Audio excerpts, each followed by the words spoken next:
un salopard antisémite avec des propos qui sont pour nous absolument insupportables.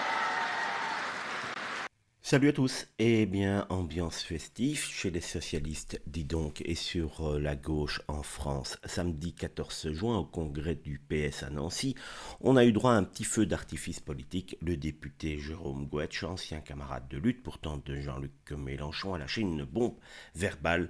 Jean-Luc est devenu un salopard antisémite, rien que cela.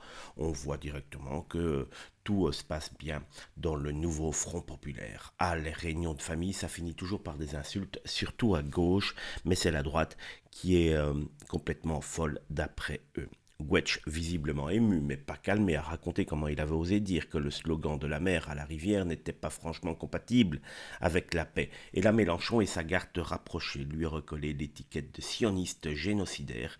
Rien que cela.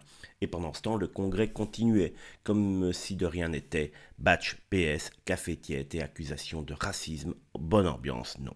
Le plus croustillant, Gouetsch a raconté qu'il avait aimé Jean-Luc profondément. On sent la rupture douloureuse chez eux et que maintenant ce même Jean-Luc serait tombé dans l'antisémitisme insupportable. On dirait le pitch d'un mauvais film Netflix quand l'ami de gauche devient ton pire cauchemar. Entre eux, ce n'est plus union de la gauche, c'est devenu divorce explosif. Et pendant que cela se crêpe le chignon du côté de la gauche, la droite, elle, regarde cela comme un feuilleton du dimanche soir. Mélenchon, lui, n'a pas encore répondu, mais connaissant le bonhomme, il va sûrement sortir une punchline du style Gouetsch est un agent du Mossad déguisé en socialiste molletonné.